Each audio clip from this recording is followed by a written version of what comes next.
Hello everyone, welcome back to DG Views. I am Despy and today I'm going to be watching Chapter 9 of RWBY titled The Badge and the Burden. Yay! But before I get into that, I want to do a brief recap of the last episode, Players and Peaches, which was phenomenal, amazing, like really good. So besides the awesome fight scene, we did have a moment at the end where we saw Torchwick looking at a map of Vale with various places labeled like Forever Fall, cops, dumb cops, different like districts that looked like, and he had beacons circled. So initially I thought maybe that would mean he planned to attack Beacon, like with the dust. You know how he tossed it at RWBY in the first episode. But then I thought about it some more, because that's just what I do in my spare time. I think about possible plot lines in RWBY. Because his main goal, it looks like, is to accumulate more dust. I was thinking, because I remembered that Blake had said Weiss's father is one of the biggest manufacturers or producers of dust or something like that. So maybe the reason Vegan is circled is because he plans to kidnap Weiss. Yeah? I don't know. That's what I'm thinking. Like, that's where I think it's headed. That he plans, the reason, so maybe he had cops labeled because he wants to get the cops out of the way. I'm not sure about those other places. But so that he can kidnap Weiss and then ransom her for dust from her father. Yeah? Maybe? Or is it stupid? Is that stupid? Do I watch too much TV? I probably just watch too much TV and that's why I'm thinking that's where this is headed. Yeah, so that's what I thought about last night. Yeah, okay. But I guess we'll find out eventually. So yeah, let's get into it. Badge and the Burden.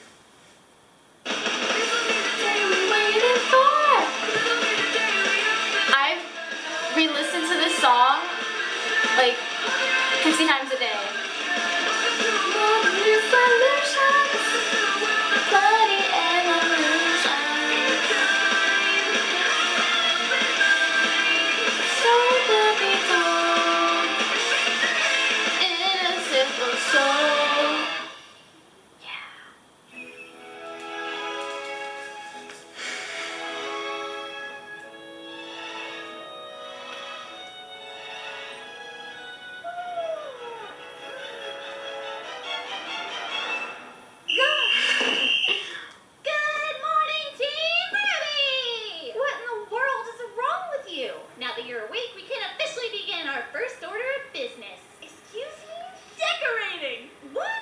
We still have to unpack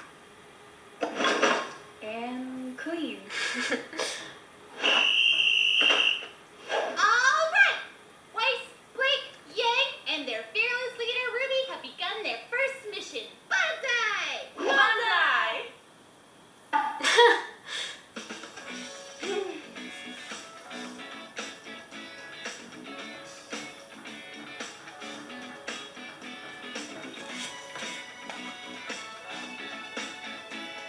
Ninjas of Love. Nice. Oh, RWBY.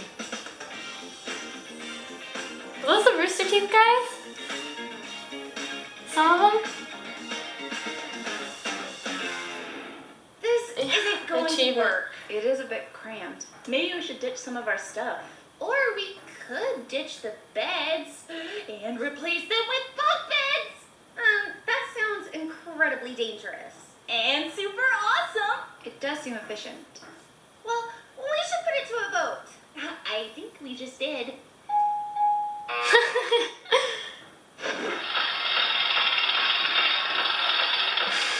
Objective complete. Oh. Who's... All right. Is that Weiss? The top one? Classes. Oh, it's RWBY's. Now, we have a few classes together today. At 9, we've got to be... What? Did you say 9 o'clock? It's 8:55, you dunce. Uh-oh. To class. Class? Yeah.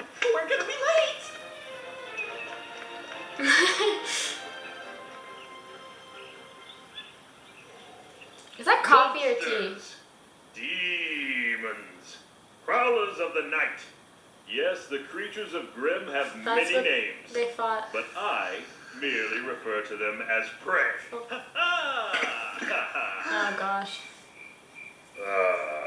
And you shall too upon graduating from this prestigious academy. Now, as I was saying, Vale, as well as the other 3 kingdoms, are safe havens in an otherwise treacherous So world. it is 4 Our kingdoms. planet is absolutely teeming with creatures that would love nothing more than to tear you to pieces. And that's where we come in. Huntsmen, huntresses, Oh gosh. individuals who have sworn to Awkward. protect those who cannot protect themselves. Beowulf. From what you ask? Why, the very world. Hey, yeah. What? That is what you are training to become. But first, a story. A tale of a young, handsome man. Me, when I was a boy.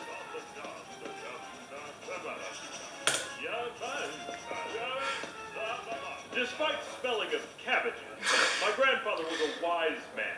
Peter, he told me.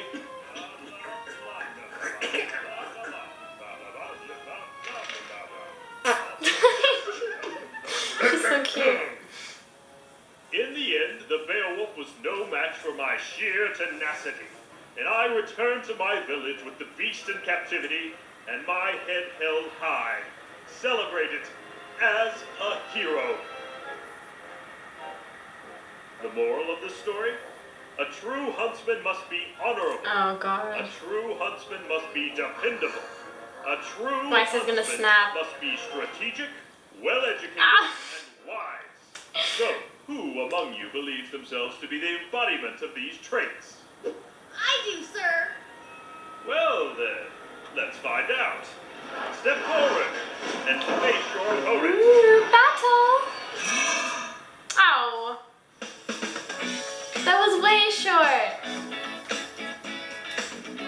It's alright. Moving on to the next episode. Ah. Okay. Pretty calm episode, especially after that last one.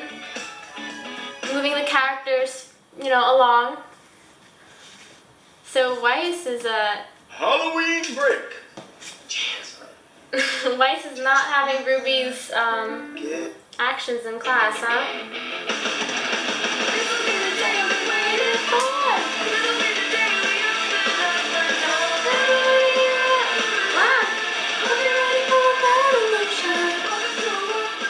But like,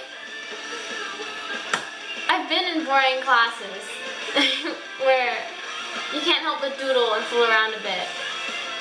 But yeah. Innocent soul.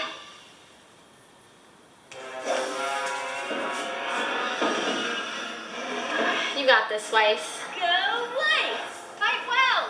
Yeah! Represent Team Ruby! Ruby, I'm trying to focus! Oh, sorry. All right, let the match begin. Whoa. Haha! Wasn't expecting that, were you? Hang in there, Weiss! She's like floating? Hold your throat. I like it. Come on, Weiss! Show it who's boss! Don't be distracted. Oh, now what will you do without your weapon?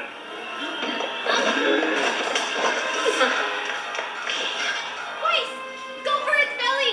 There's no armor underneath! Stop telling me what to do!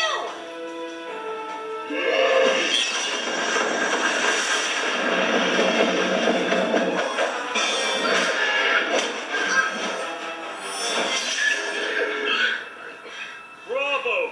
Bravo! It appears we are indeed in the presence of a true huntress in training. I'm afraid that's all the time we have for today. Be sure to cover the assigned readings and stay vigilant. Class dismissed.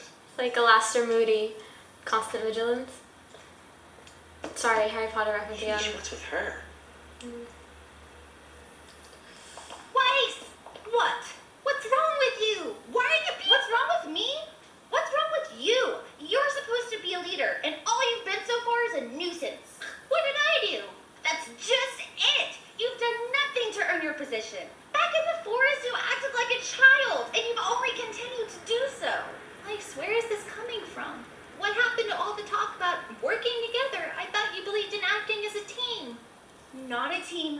led by you.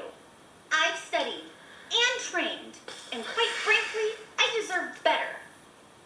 Ozpin made a mistake.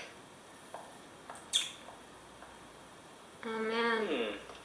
Now that didn't seem to go very well. Is she right? Did you make a mistake? That remains to be seen. Comforting words from Ozpin. Professor Port! Ah, Miss Shani. And to what do I owe Shani. this fine pleasure? I've been saying Shni. I enjoyed your lecture. Shni. Of course you did, child. You have the blood of a true huntress in you. You really think so? Most surely. Something's troubling you. Yes, sir. Dear girl, confess to me your strife. Well, I think I should have been the leader of Team RWBY. That's preposterous. What do you mean? I mean, it's only been one day. Ruby, I've made more mistakes than any man, woman, and child on this planet. But at this moment, I would not consider your appointment to leader to be one of them. Do you? Excuse me? I've believed in Professor Ozpin for many years, and the man's never once led me astray. So you would just blindly accept his decision, even after seeing how exceptional I am? With all due respect, your exceptional skill on the battlefield is matched only by your poor attitude. How dare you? My point exactly. I see a girl before me who has spent her entire life getting exactly what she wanted. That's not even remotely true. Well, not entirely true. Being a team leader isn't just a title you carry into battle, but a badge you wear constantly.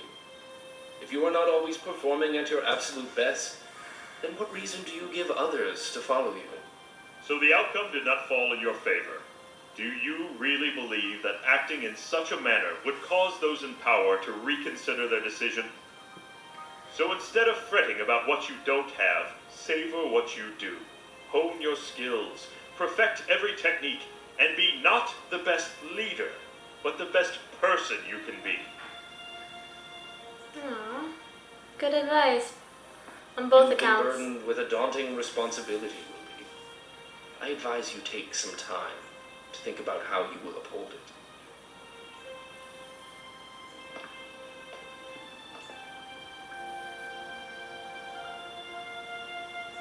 Okay, be friends.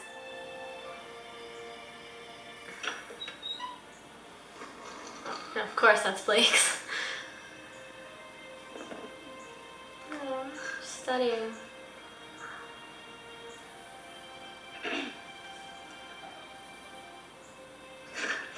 Weiss, I was studying and then I fell asleep. I'm sorry. How do you take your coffee? I don't. Answer the question. Cream and 5 sugars. Don't move. Me too. Cream and 5 sugars. Here. Thanks, Weiss. Ruby, I think you have what it takes to be a good leader. Just know that I am going to be the best teammate you will ever have. Aww. Good luck studying. That's wrong, by the way. Hey, Ruby? Uh-huh. I always wanted bunk beds as a kid. Oh. Yay, they're getting along. Oh, good. I was surprised. He gave some good advice to Weiss. And called her out on her, her spoiledness. Alright, so that was The Badge and the Burden, a much calmer episode than Chapter 8, which makes sense because, character development, and RWBY and Weiss finally looks like they're going to be getting along from here on out, so thank you for that. So yeah, I don't have much else written down. I forgot the name of Mustache Professor, even though they mentioned it, and I didn't write it down. But Mustache Professor, I am glad that he called Weiss out on her attitude, because I think she needed to hear it from someone with authority, and that definitely helped her, come up with a truce with RWBY, basically. So I'm glad that happened. He also mentioned Vale and 3 other kingdoms. So we know for sure now it's 4 kingdoms. Because earlier I wasn't sure if it was 4 or 5. But okay, it's 4. It'd be nice to get to see them in the future, because I love when we get to see or explore new lands for, you know, with anything I read or watch. So that'd be cool. Hopefully, like maybe we get to travel there, see what they're like. What else? I didn't have much else written down for this episode. Except, oh yeah, I kind of tuned out his little speech in class as well. But he did mention a Beowulf, so that's something, one of the Grimm that they're fighting was a Beowulf. There are those diagrams in the back with, again, some of the Grimm they were fighting in the last chapter. I didn't catch all the names, but the giant bird is a Nevermore, and the giant snake was a King something. I didn't catch the second word. I couldn't make it out. King something. And there were others there, but I couldn't make them out either. But yeah, so that was pretty cool. I'd like to learn more about the Grimm, maybe. That'd be cool. Like maybe the strengths and weaknesses of each. Like it would be nice if in these classes and during these lessons they teach us, like the viewers, more about the world and the creatures as well. And it looks like that might be what they're doing. What else? We didn't see any of Torchwick in this episode. So it was much more lighthearted in that sense. No sinister music or anything like that. I know last chapter I mentioned how, because Beacon was circled, maybe there'd be a battle there. But then like I said earlier, I thought about it some more, like last night. And Torchwick isn't much of a fighter. Like if you think about it. Because when in the first episode, he shot at Ruby with his cane thing once, and then he just like scrammed out of there. He was up the ladder. And then when Ruby was on the roof, like caught up to him, again he just went on the plane, tossed a dust crystal, and again was like that was it. And then when the Huntress came, when Glinda came, he went to his henchwoman, like, listen, hey, take care of her, and then he took the plane over. So he doesn't seem like much of a fighter, you know. So I don't know if a big battle is his end point, what he wants. So I'm thinking now maybe it's just the dust. Like, I don't know what he wants it for. Maybe to, I don't know, build something or just use it to get powerful. I have no idea. But like I said, maybe like to kidnap Weiss for dust from her father, and then that's gonna be it. Like Ruby, the girls, Ruby, Yang, and Blake are gonna have to try to get her back or something like that. I don't know. That's my speculation for where it's headed. That's what I think is going to happen. But I don't know. I don't know. Like I'm usually incorrect with these things. But yeah, so that's what I'm thinking. But I guess we'll find out. It's going to be interesting, and I can't wait to see what happens. Thanks so much for watching. You could like, subscribe, comment, that would be great. Again, I'm not going to get to the comments until I'm done with the series so I can avoid spoilers. And our Q&A video will be posted sometime soon. We're just going to give it a little more time to see if we get any more questions. So yeah. Okay. Cool. Thanks for watching. Bye.